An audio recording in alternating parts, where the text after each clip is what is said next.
Gedung Putih hari ini secara resmi mengonfirmasi perubahan total kebijakan mereka terhadap Ukraina.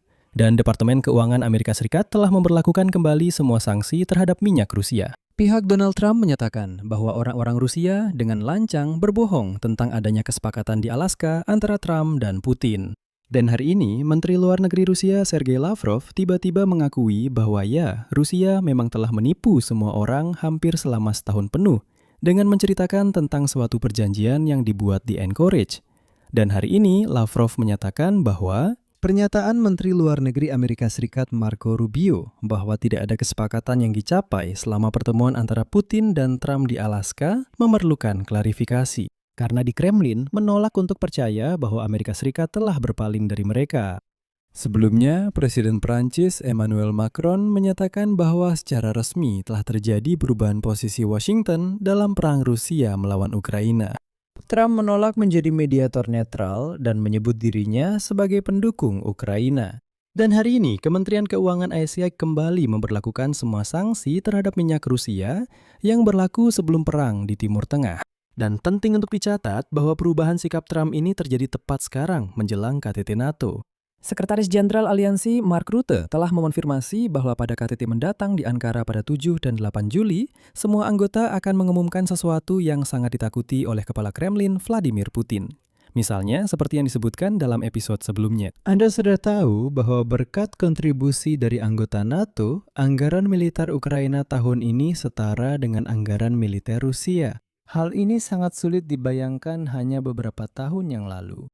Dan dalam situasi seperti ini, tokoh yang dikenal pro-militer, Yastrебanya, menyerukan kepada Presiden Rusia Vladimir Putin untuk mengakhiri diplomasi yang dimediasi oleh Amerika Serikat dan mulai melakukan eskalasi di Ukraina sebagai respons terhadap serangkaian serangan menyakitkan dari Angkatan Bersenjata Ukraina terhadap Rusia, bahkan sampai pada penggunaan senjata nuklir. Katanya, toh sudah tidak ada lagi yang bisa hilang. Namun pada saat yang sama, di Crimea secara resmi telah diumumkan status keadaan darurat dan antrean untuk keluar dari Crimea melalui jembatan Kerch sudah mencapai 2,5 ribu mobil. Namun entah kenapa tidak ada antrean untuk masuk ke Crimea. Nama saya Alexei Peci, mari kita bahas topik ini bersama-sama. Tapi sebelum kita mulai, saya minta kalian untuk berlangganan ke kanal ini, beri suka pada video ini, dan tulis komentar apa saja di bawah video ini. Selain itu, jangan lupa berlangganan kanal Telegram saya Peci News, tautannya ada di deskripsi video ini. Di sana kami mempublikasikan berita-berita terbaru begitu kami menerimanya.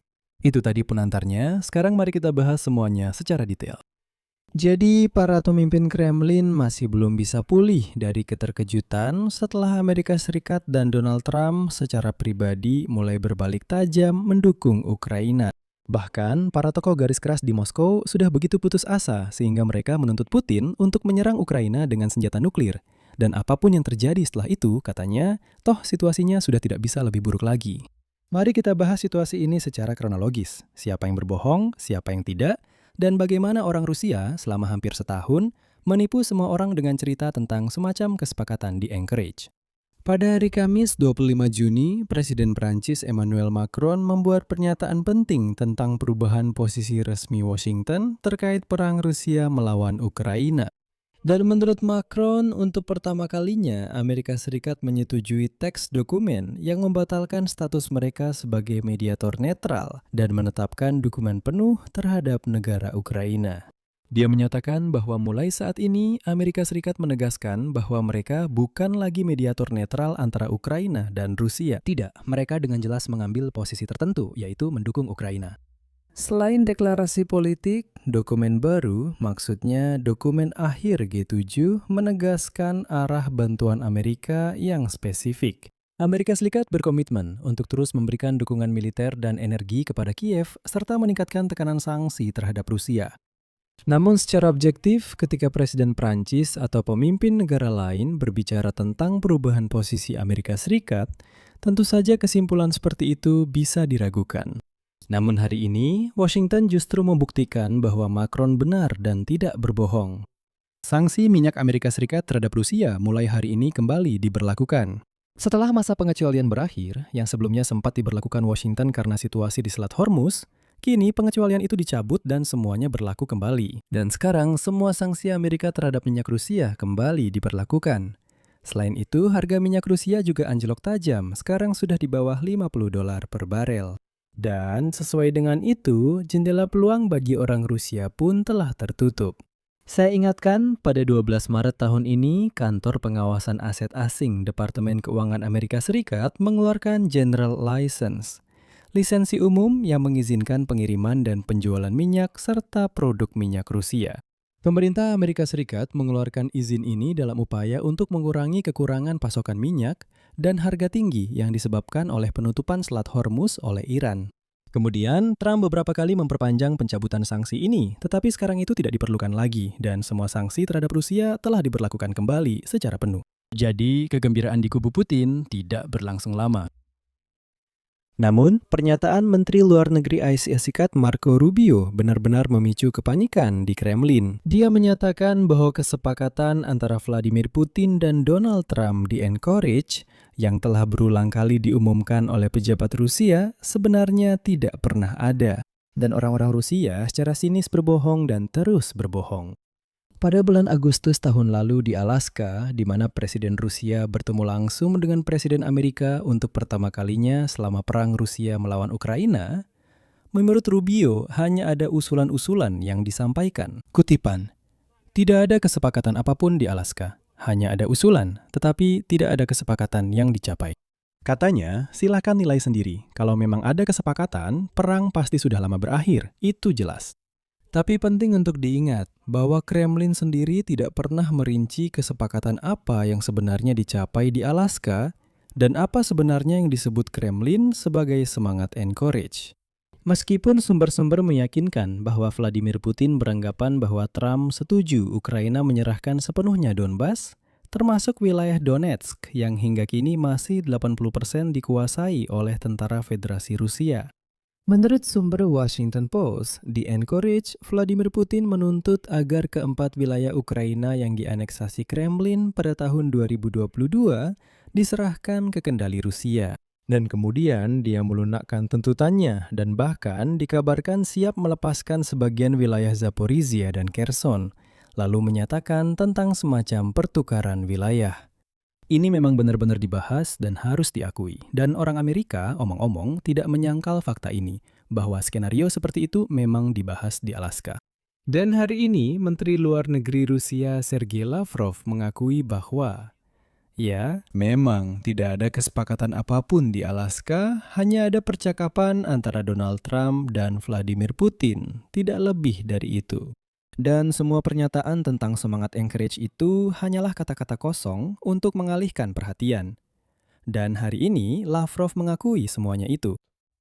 Sergei Lavrov menyatakan bahwa pernyataan Menteri Luar Negeri Amerika Marco Rubio tentang tidak adanya kesepakatan apapun selama pertemuan antara Putin dan Trump di Alaska memerlukan klarifikasi.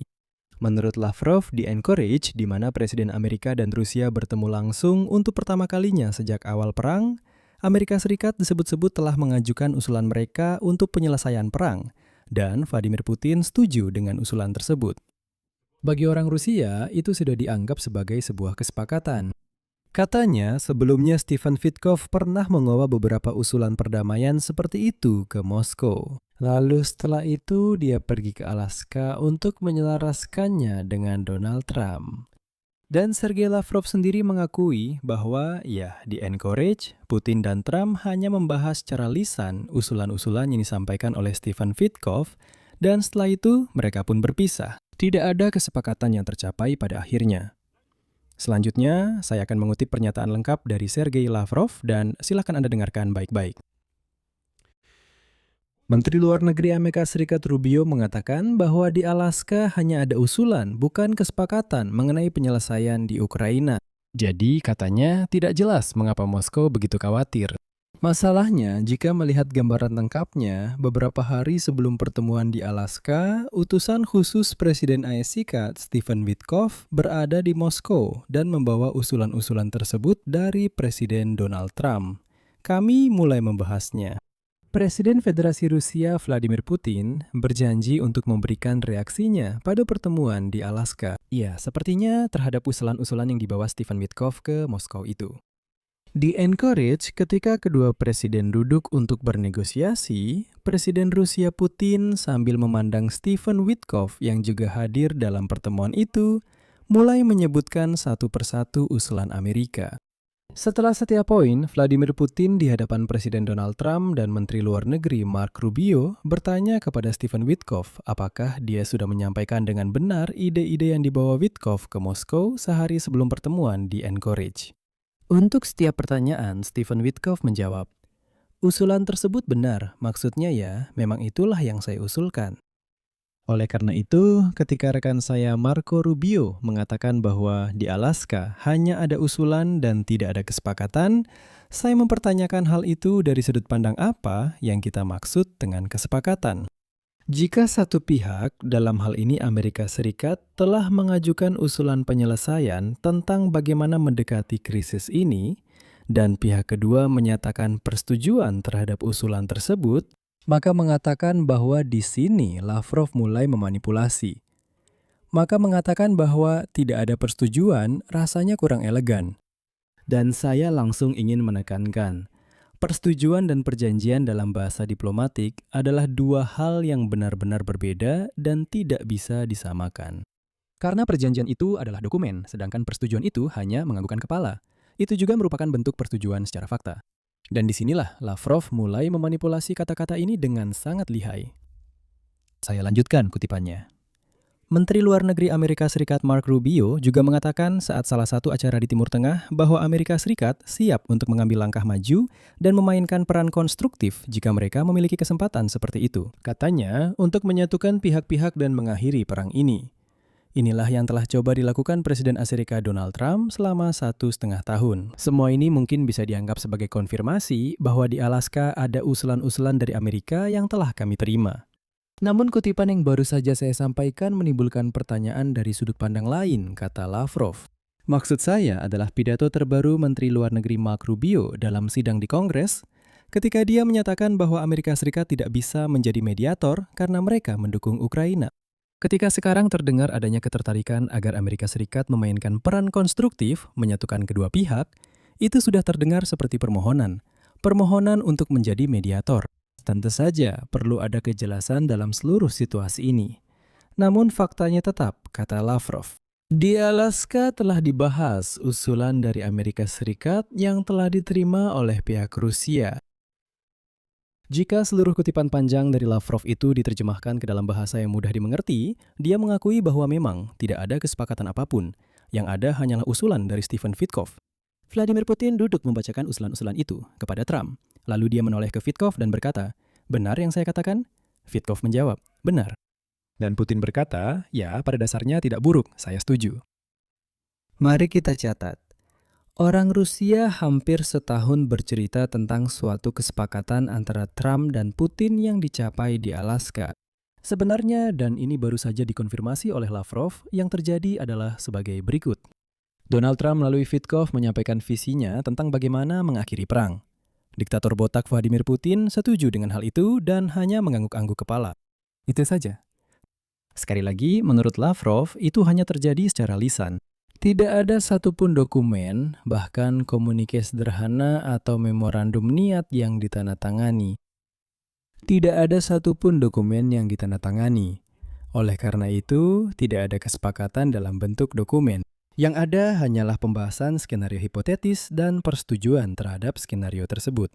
Dan akhirnya hal ini diakui juga di Kremlin. Namun di sini juga penting untuk memahami kekhasan yang disebut diplomasi orang Rusia yang sudah berlangsung selama bertahun-tahun. Ingat, teriakan keras Vladimir Putin dan seluruh timnya tentang klaim bahwa pada awal tahun 1990-an, Amerika memberikan janji kepada Rusia untuk tidak memperluas NATO ke arah timur. Lalu mereka menipu orang Rusia dan tetap saja memperluas aliansi Atlantik Utara. Kemana? Ke timur. Begitulah. Di dunia ini tidak ada satupun perjanjian, deklarasi, atau memorandum niat yang menetapkan komitmen NATO seperti itu. Secara hukum, NATO tidak pernah berjanji dalam dokumen apapun untuk tidak memperluas ke timur. Tapi pertanyaannya, dari mana sebenarnya semua pembicaraan ini berasal? Jadi, secara objektif, Pihak Barat mengakui bahwa ada jaminan lisan dalam percakapan di belakang layar, namun secara resmi mereka menekankan bahwa hal itu tidak dituangkan dalam perjanjian internasional yang mengikat secara hukum. Dan memang begitulah cara diplomasi bekerja. Bukan hanya dengan kata-kata, bukan hanya saling berjabat tangan, tapi dituangkan dalam sebuah dokumen. Selain itu, pembahasan ini dilakukan seputar penyatuan Jerman, bukan tentang masuknya negara-negara bekas Pakta Warsawa secara geopolitik. Orang Rusia merujuk dalam hal ini pada pernyataan lisan James Baker yang diucapkan saat pertemuan dengan Mikhail Gorbachev pada Februari 1990 dalam konteks negosiasi penyatuan Jerman. Dan memang di sana terdengar ungkapan bahwa mereka tidak berniat masuk ke wilayah timur. Sekarang pun orang Rusia mencoba menggambarkan percakapan lisan antara Vladimir Putin dan Donald Trump sebagai semacam perjanjian yang mengikat secara hukum. Tapi itu hanyalah percakapan, tidak lebih dari itu, saya tekankan sekali lagi. Bahkan memorandum tentang niat pun tidak ditandatangani, sama sekali tidak ada apa-apa. Dan Lavrov hari ini mengakui, dia bilang, ya, mereka mengusulkan, Putin setuju. Tapi bahkan Lavrov saat mencoba memainkan istilah-istilah ini, menegaskan bahwa memang tidak ada kesepakatan apapun. Jadi di sini kita menyimpulkan bahwa Vladimir Putin sekali lagi dibohongi, ditipu, dan dikhianati. Nah, dalam konteks ini, Reuters menulis tentang para elang yang berhaluan pro-perang. Mereka mendesak Presiden Federasi Rusia, Vladimir Putin, untuk mengakhiri diplomasi yang dimediasi oleh Amerika Serikat dan mulai melakukan eskalasi di Ukraina sebagai respons atas rangkaian serangan menyakitkan dari Angkatan Bersenjata Ukraina terhadap Rusia. Menurut para elang ini, seperti yang dicatat oleh kantor berita Reuters, Washington telah melanggar janjinya untuk mengakhiri perang dengan syarat yang menguntungkan Kremlin. Artinya, orang Rusia benar-benar percaya bahwa jika Trump secara lisan mengatakan kepada mereka, "Saya akan membantu," mereka menganggapnya sebagai sebuah kesepakatan, sungguh. Tapi seruan untuk mengambil langkah tegas sebenarnya bukan hal baru. Suara-suara pro-perang di Rusia sebelumnya juga sudah menuntut untuk melakukan mobilisasi baru, mulai menyerang pabrik-pabrik militer Eropa dan bahkan menggunakan senjata nuklir taktis. Namun tuntutan-tuntutan ini kembali menguat dan semakin tajam setelah serangkaian serangan jarak jauh oleh militer Ukraina yang mengenai Crimea dan Moskow, menyebabkan krisis bensin yang parah di negara itu dan memaksa otoritas Crimea untuk memberlakukan status darurat di semenanjung tersebut di tengah musim wisata. Kita akan membahas hal ini sebentar lagi. Dan untuk menggambarkan suasana pro-perang di Moskow, saya akan mengutip pernyataan pemilik saluran TV yang histeris, Tsargrad milik Konstantin Malaviv. Dan inilah yang dia katakan. Apalagi yang harus terjadi sebelum kita mulai berperang dengan sungguh-sungguh? Perang berarti kemenangan dengan harga berapapun. Mengapa kita tidak menggunakan senjata nuklir yang telah dikembangkan dan dikumpulkan oleh leluhur kita khusus untuk tujuan ini? Dengar ya, nada-nada itu. Maksudku, Malaviv masih saja ngomong-ngomong kosong seperti itu. Katanya kita bahkan belum mulai berperang. Ini belum sungguh-sungguh. Jadi, belum sungguh-sungguh. Ini kan operasi militer khusus. Kenapa tiba-tiba mereka menggunakan kata perang? Dan sekarang, gelombang baru orang-orang yang ingin menyerang dengan senjata nuklir mulai memberontak. Karena mereka menganggap bahwa Vladimir Putin si bodoh dari Petersburg kembali ditipu dan dikhianati. Katanya, Donald Trump telah melanggar semacam kesepakatan tak tertulis yang dibuat di Alaska. Tapi di sini pertanyaannya, apakah Putin masih punya sesuatu lagi untuk menyerang selain dengan senjata nuklir? Yang omong-omong tidak akan pernah dia lakukan. Sementara itu, Crimea perlahan-lahan keluar dari orbit Rusia. Otoritas yang ditunjuk oleh Rusia, yang disebut sebagai Otoritas Crimea dan Sevastopol yang dianeksasi, hari ini secara resmi mengumumkan penerapan status keadaan darurat di semenanjung tersebut. Artinya, status keadaan darurat diberlakukan di Republik Crimea. Di Kota Pahlawan Sevastopol dan di Republik Crimea, kami memberlakukan situasi darurat. Kami memberlakukan status keadaan darurat tingkat regional, baik di Republik maupun di kota. Namun situasi bahan bakar adalah yang paling sulit. Saya ingin mengatakan bahwa langkah-langkah sedang diambil hari ini atas instruksi Presiden cukup untuk menyelesaikan masalah ini. Berapa lama waktunya? Saya tidak bisa mengatakan dengan pasti sekarang. Dan rencana atau langkah-langkah apa saja, saya juga tidak bisa mengumumkannya secara terbuka. Namun kami bertindak, tak seorang pun tinggal diam. Terkait pemadaman listrik, sayangnya dengan mempertimbangkan serangan drone musuh, menjaga semuanya sesuai jadwal yang memuaskan semua orang itu tidak mungkin. Seringkali jadwal yang dipublikasikan itu berbeda dengan kenyataan yang terjadi. Sekali lagi saya katakan, kita akan melewati masa sulit ini bersama. Ini bukan masa yang mudah, belum pernah terjadi sebelumnya. Secara resmi, status keadaan darurat di Crimea mulai berlaku pada 26 Juni pukul 13.00 waktu Moskow dan akan berlangsung hingga situasinya membaik.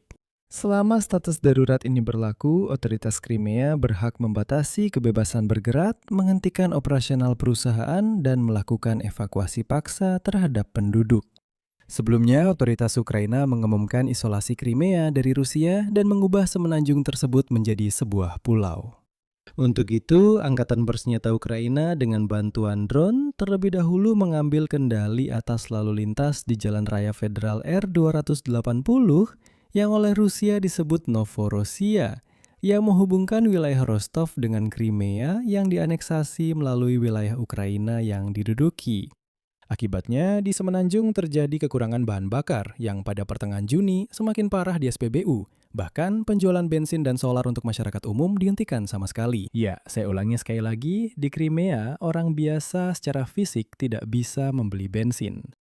Sementara itu, di tengah serangan drone Ukraina yang terus-menerus, pemadaman listrik massal, kekurangan bahan bakar di Crimea, dan pembatasan hubungan kereta api dengan Rusia, di jalan menuju jembatan Kerch dari sisi semenanjung Crimea, sudah terbentuk antrean hampir 2.500 mobil. Saya hanya ingin mencatat, 2 hari yang lalu di sana antreannya hanya 600 mobil. Sekarang sudah 2.500. Ini menunjukkan bahwa jumlah orang yang ingin melarikan diri dari Crimea terus meningkat. Ngomong-ngomong, untuk masuk ke Crimea lewat jembatan Crimea, situasinya sangat sepi. Hampir tidak ada yang ingin masuk. Aneh juga kenapa begitu. Di sini saya akan mengakhiri dengan tanda titik-titik. Tulis pendapat dan kesimpulan kalian di kolom komentar di bawah episode ini. Jangan lupa untuk berlangganan channel ini, tekan tombol lonceng, dan beri like. Jika kalian ingin mendukung kerja channel YouTube ini, saya akan sangat berterima kasih.